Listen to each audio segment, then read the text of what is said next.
Hola, bienvenidos a Hablemos Contacto. Soy Liliana Páez y me alegra compartir con ustedes este espacio de conversación, de reflexión alrededor del cuerpo, de las emociones y la experiencia humana. En el episodio anterior exploramos la relación que puede existir entre nuestras emociones y el dolor. Hoy quiero invitarlos a profundizar un poco más en una pregunta que muchas personas se hacen cuando llevan semanas, meses o incluso años buscando respuestas a qué ocurre cuando los exámenes médicos salen bien, pero el dolor continúa. A lo largo de este encuentro hablaremos sobre el lenguaje del cuerpo, la forma en que vivimos nuestras emociones, el papel del contacto humano en los procesos de bienestar y aquello que he aprendido durante más de 15 años acompañando personas que conviven con dolor físico y emocional. Más que ofrecer respuestas absolutas, la intención es abrir una conversación que nos permita comprender el dolor desde una mirada más amplia, más humana y más cercana a la experiencia real de quienes lo viven.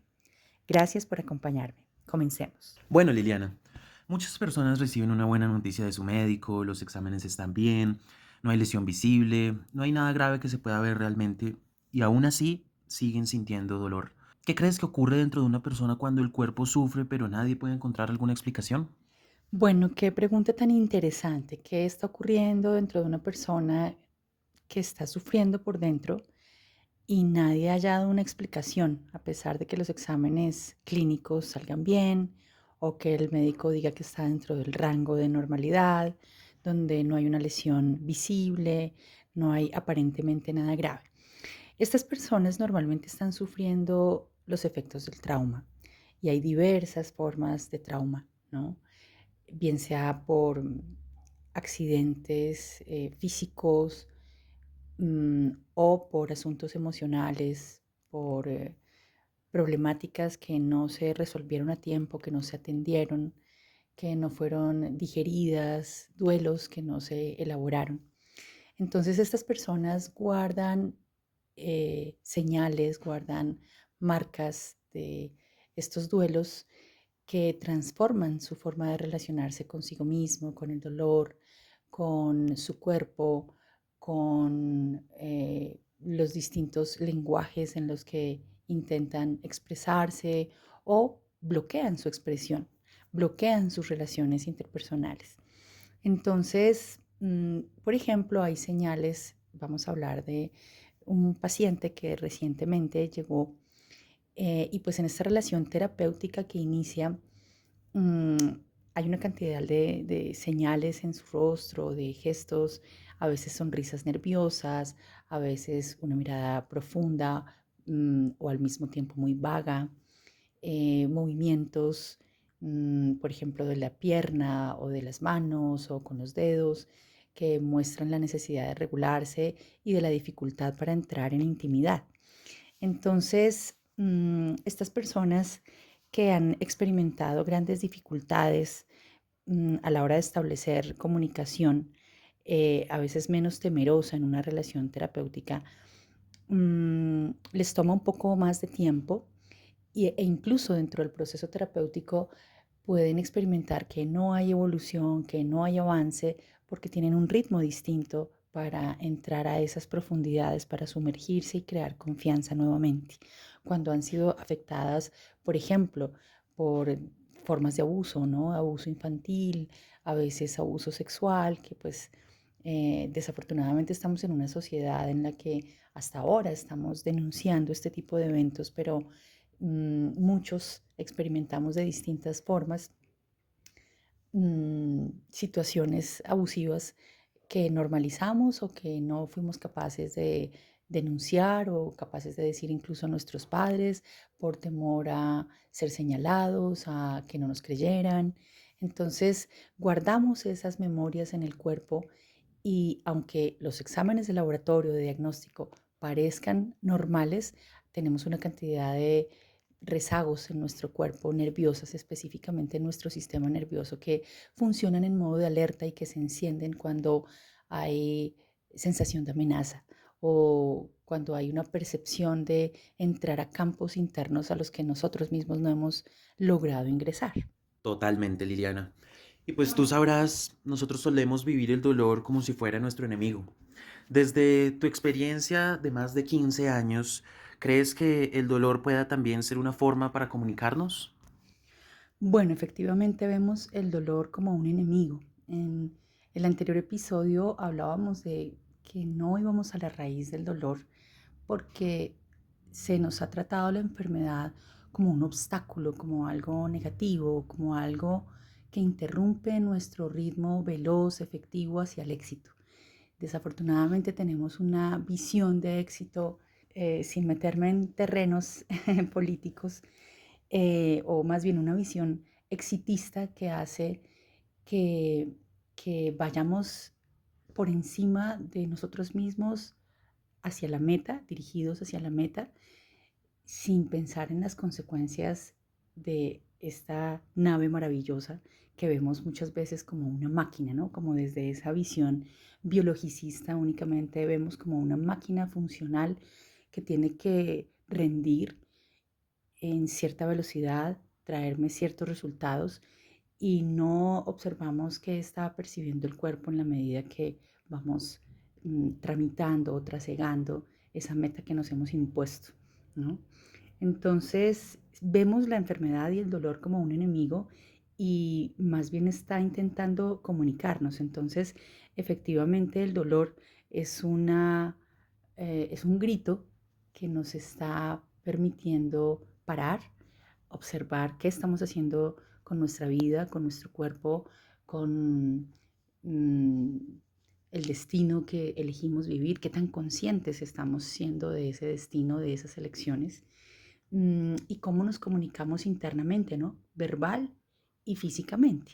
Entonces, cuando digo físicamente me refiero, por ejemplo, al acto de comer, de ingerir los alimentos. No sé si nos estamos nutriendo o si únicamente estamos saciando una necesidad fisiológica, eh, pero no estamos conscientes de la energía que estamos llevando al cuerpo y de la alquimia que hay en ese proceso de la preparación de los alimentos, por ejemplo, ¿no? Ese círculo armonioso y perfecto entre la naturaleza y nosotros que hay al cultivar un alimento, por ejemplo, una semilla limpia, al regarla, cuidarla, sí, cultivarla hasta el momento en que la podamos cosechar, habiendo madurado dentro de un ritmo natural y luego llevarlo a la cocina, elaborarlo, transformarlo, como con toda esa conciencia energética que hay alrededor del alimento. Y no estoy hablando en términos místicos solamente, sino es energía en transformación permanente.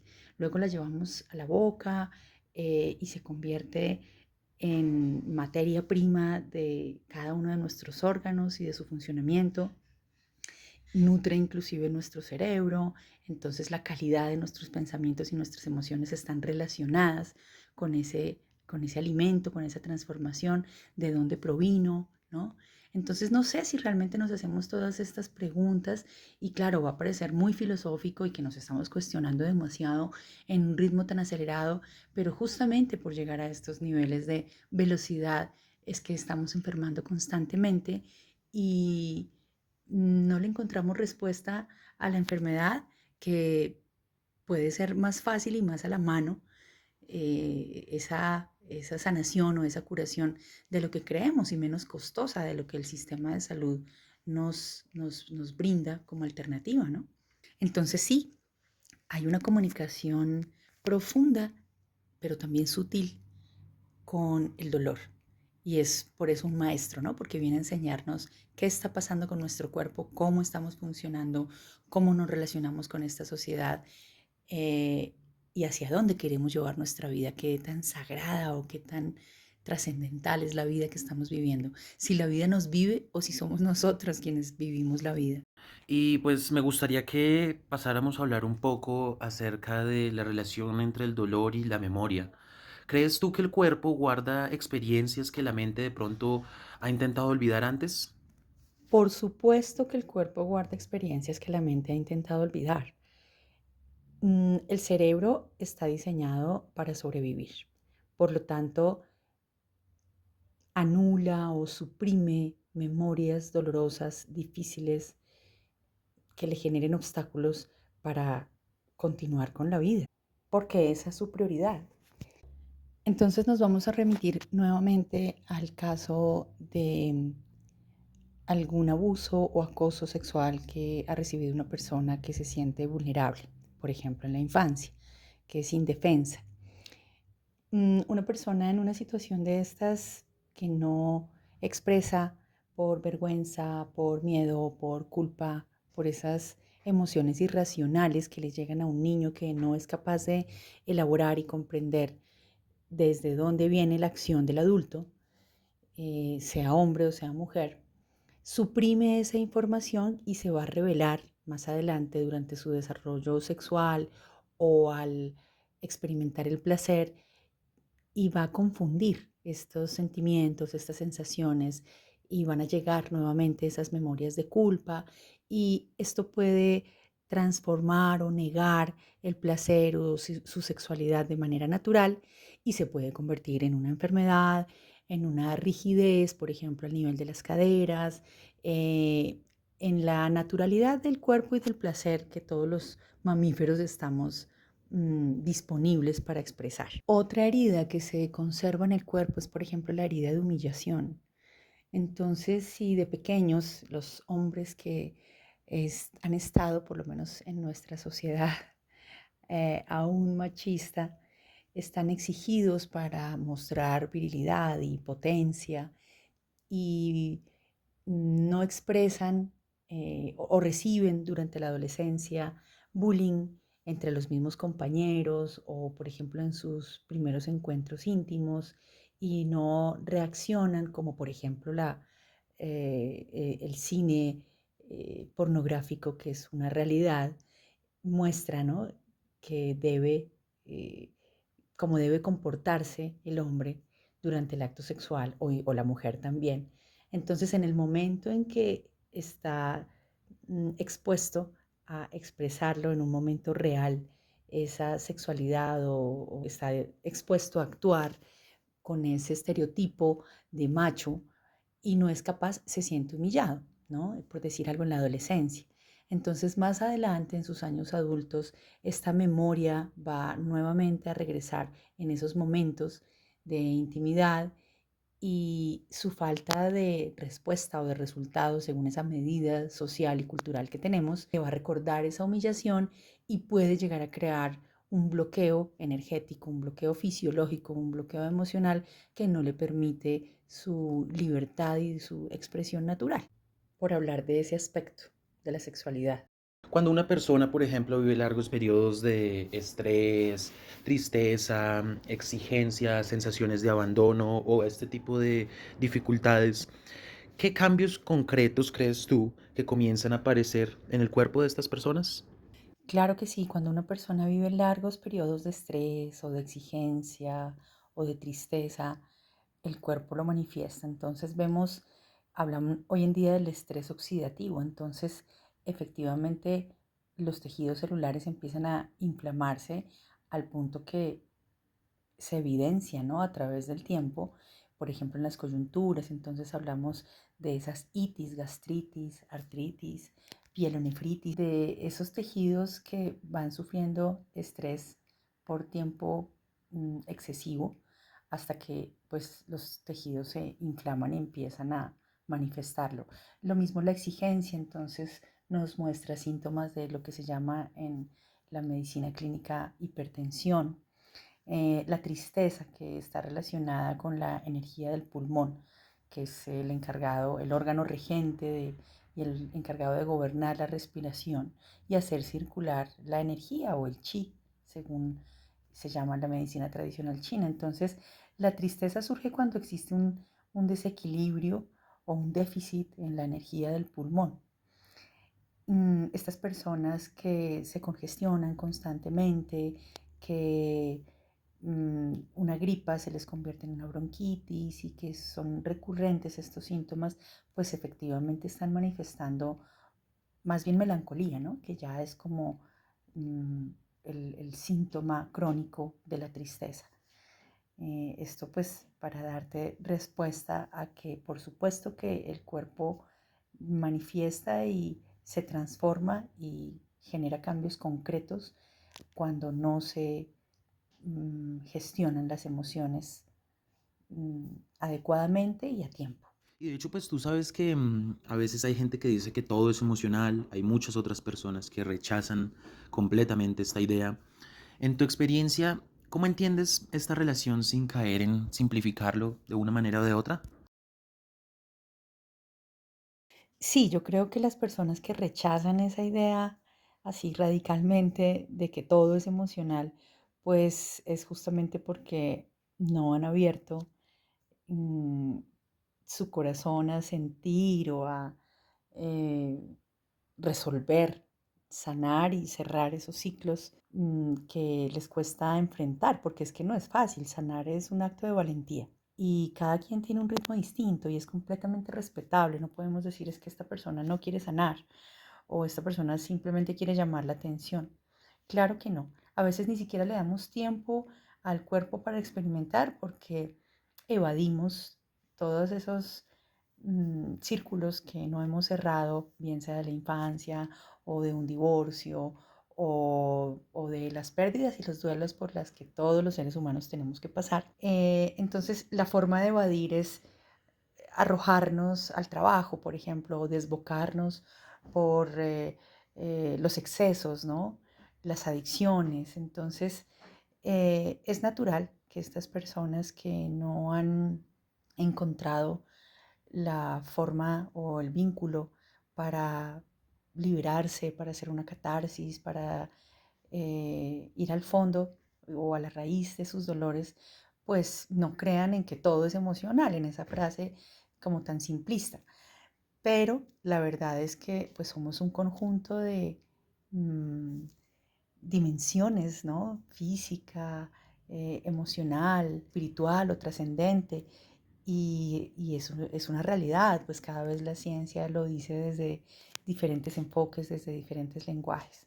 ¿Tú qué emociones encuentras más frecuentemente detrás de los dolores persistentes en tus pacientes? Bueno, las emociones que recurrentemente encuentro detrás de los síntomas o de los dolores persistentes son principalmente la rabia, es decir, el rencor, todas las formas de rabia que hay, el rencor, esos malestares antiguos que no logramos comprender, sanar, sobrepasar, tienen mucho que ver en general con papá y mamá, o con las exparejas, ¿no? Que al final son también como un espejo de nuestra relación con nuestro padre, con nuestra madre, o con ese lado masculino y femenino que no se integró bien en, en nuestras vidas. Mm, sí, bueno, ya podríamos hablar de odio o de odio a uno mismo, ¿no? Son como programas que están allí como configurados como patrones de comportamiento que al repetirse recurrentemente, pues ya se convierten en un bloqueo que bloquea la salud, que bloquea el flujo de la energía. Está también la frustración, que también es una forma de rabia, ¿no? Y hoy en día que sufrimos de esa intolerancia, ya que otra vez el estilo de vida es acelerado, estamos dirigidos a cumplir una meta, nos comparamos con todas las personas que vemos en las redes sociales o con los compañeros de trabajo y pues esa competitividad nos lleva a eh, olvidar que tenemos un ritmo individual, particular, sagrado que hace que seamos distintos. Al ser diversos, pues unos llegan con unas condiciones de una manera a esa meta y otros no, otros en otro momento o simplemente cambiamos de destino. Entonces, esa frustración que se experimenta y que no se gestiona, que no se acepta, porque creo que el problema es de aceptación, ¿no? Podemos estar perfectamente en desacuerdo con algo o con alguien, pero la realidad es la dueña de la verdad. Entonces, si no aceptamos la realidad como es, pues no logramos transformarla y no logramos obtener un aprendizaje de allí. Sí, yo diría que esas dos son las que más encuentro. Y esa frustración y esa rabia que no se gestiona a tiempo, que no se expresa, bien sea mediante lo escrito o eh, con el cojín o gritando en el bosque o bueno, tantas formas que hay, se convierte en tristeza, se convierte en parálisis también.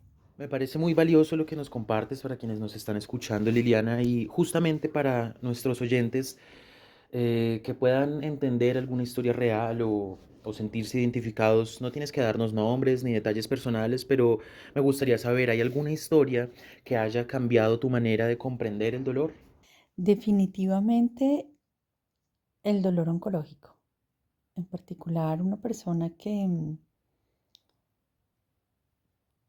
tuvo un tratamiento muy agresivo y pues estos tratamientos contra el cáncer son sumamente invasivos y destruyen.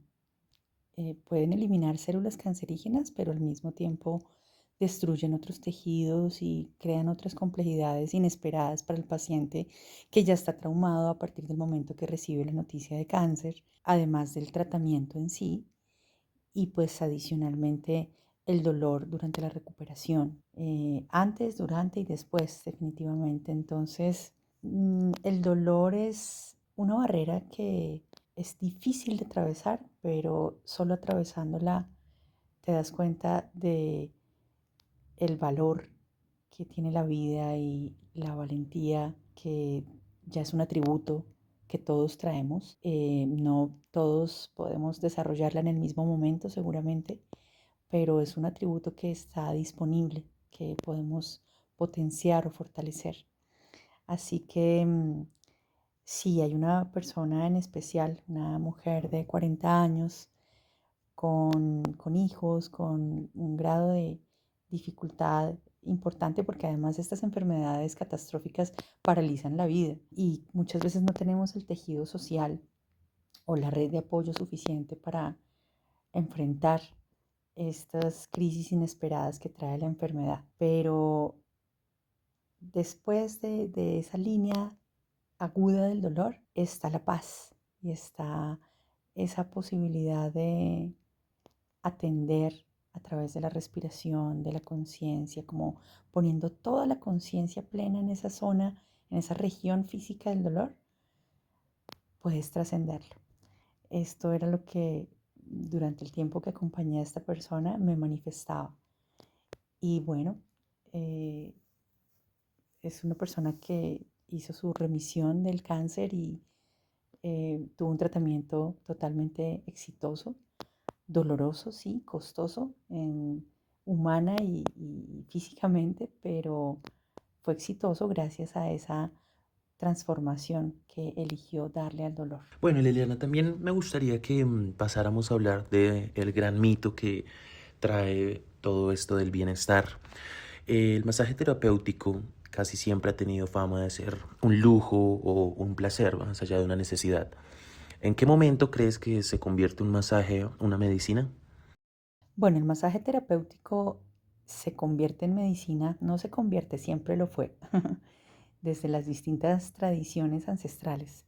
Una de las especialidades que tomé en mi camino terapéutico fue el masaje Lomi Lomi, que es hawaiano, y es una ceremonia de sanación que tiene efectos psicológicos muy profundos por la forma de los pases que evocan el mar, ¿no? Que es nuestro origen, evocan el agua y evocan esa compañía permanente, como esa contención y protección que nos brinda el útero de mamá. Entonces, mmm, siempre ha sido una medicina, porque el contacto físico es una medicina. Fíjate que esa es la primera conexión que hay entre madre e hijo, ¿no? El contacto físico. Entonces, de adultos, pues vamos a recordar esas memorias de protección y de compañía y de amor incondicional. En cuanto al sistema linfático, es como un sistema de ventilación que tenemos en el cuerpo para eliminar toxinas que se van acumulando. El masaje justamente ayuda a drenar, creo que habrás escuchado del drenaje linfático. Entonces, además de estas intenciones que se pueden utilizar dentro de una sesión terapéutica, de masaje terapéutico, adicionalmente siempre se está drenando el sistema linfático a través del masaje. gracias a la forma en la que se hacen los pases, a la dirección en la que se le impulsa al sistema a eliminar estas toxinas. Entonces, claro, es una medicina. Claro, Liliana, y sabes que es una cosa que realmente me genera mucha curiosidad. Si te pones a mirar realmente cómo todo el mundo se relaciona con sus teléfonos y con la tecnología en general, te vas a dar cuenta que hoy en día estamos más conectados digitalmente, pero más desconectados en lo físico que en cualquier otro momento de la historia de la humanidad. ¿Tú crees que la falta de contacto real entre humanos sea una de las causas para enfermarnos? Claro que el cuerpo humano puede enfermar por falta de contacto real. Y yo creo que lo vimos en la pandemia. Fíjate que el mundo se volcó a la virtualidad, a la digitalización de los negocios, del estudio, de todo relacionamiento. Y ese tejido social pues se fragmentó, se rompió. Y constituirlo o reconstituirlo ha sido todo un desafío porque, bueno, nos quedamos habituados a conversar a través de WhatsApp, a acortar las palabras, a comunicarnos a través de un emoticón o un emoji. Y como si esto reemplazara la comunicación y volver a contactar a través de los ojos, hacer una conexión visual real, como que ha sido toda una nueva tarea. Fíjate cómo empezaron a crecer todas estas aplicaciones de citas porque volver a relacionarnos fue una cuestión de confianza que tuvimos que reconstruir o estamos en esa reconstrucción. Adicionalmente, las personas que trabajan, como le llaman los nómadas digitales, desde la casa, efectivamente están sufriendo más de síntomas emocionales, mentales, porque están atrapados por esa falta de vinculación. Entonces, por supuesto que no solamente tenemos esa tendencia a agotarnos más por las pantallas, por el exceso de información, por el exceso de dopamina, sino que la falta de contacto físico nos está aislando, nos aisló. No quisiera hablar como hacer un pronóstico hacia el futuro porque pues la tecnología está avanzando con una enorme velocidad y como que nos está llevando a individualizarnos cada vez más. Mm, pero sí es una reflexión urgente que cada uno tiene que hacer acerca de tener un balance, un equilibrio entre su relación con el mundo virtual y el contacto humano. Hay un estudio que habla de cómo, a pesar de que le garantizaron a recién nacidos el alimento y el abrigo y el techo, la protección física, mm, no hubo contacto físico durante ciertos meses y creció la tasa de mortandad. Entonces, claro, es antinatural no contactarse físicamente con los otros. Bueno, Liliana, pues desafortunadamente por el día de hoy tendremos que darle un cierre a este capítulo, nos tendremos que despedir. Ojalá, espero, tengamos muchas oportunidades para continuar hablando de esto, pero antes de despedirnos, quiero invitarte a una reflexión, no solo a ti, sino también es una pregunta para todos nuestros oyentes después de todo lo que ya hemos hablado y escuchado el día de hoy. Después de tus más de 15 años de experiencia escuchando historias de sufrimiento y acompañando distintos procesos de transformación y sanación, quisiera saber para Liliana qué es lo que hoy le sigue dando esperanza sobre el ser humano. Después de todos estos años escuchando historias de sufrimiento y pues acompañando procesos de transformación, lo que más me da esperanza eh, es la fragilidad del ser humano. Es que seguimos siendo frágiles y que seguimos siendo interdependientes, que nos necesitamos los unos a los otros. Si somos autómatas y nos desconectamos de los vínculos, de las relaciones sociales, somos seres sociales naturalmente, seres gregarios, eh, lo que vamos a encontrar es un ensimismamiento y una burbuja y un sesgo que nos va a hacer creer que lo que nosotros pensamos es la única verdad.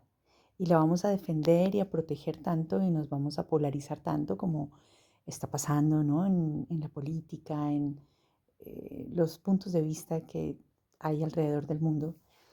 Mm, lo que vamos a lograr es convencernos de una realidad que nos hemos creado y que alimentamos sin tener en cuenta al otro. Es necesario el otro. Entonces, ser frágiles, ser vulnerables, ser sensibles, me da la esperanza de que nos vamos a seguir necesitando y que vamos a volver a la comunidad, a la tribu. Ese es el destino del ser humano posible que yo veo. Es mi utopía personal. Hemos llegado al final de este episodio de Hablemos Contacto. Hoy reflexionamos sobre algo que a veces olvidamos en medio de las exigencias de la vida cotidiana. Somos seres que necesitamos conexión, presencia y contacto humano. Quizás el bienestar no depende únicamente de lo que hacemos por nosotros mismos, sino también de la calidad de los vínculos que construimos y cultivamos. Gracias por acompañarme en esta conversación. Si este episodio resonó contigo, te invito a compartirlo con alguien que pueda necesitarlo. Soy Liliana Páez y nos encontraremos en el próximo episodio de Hablemos Contacto.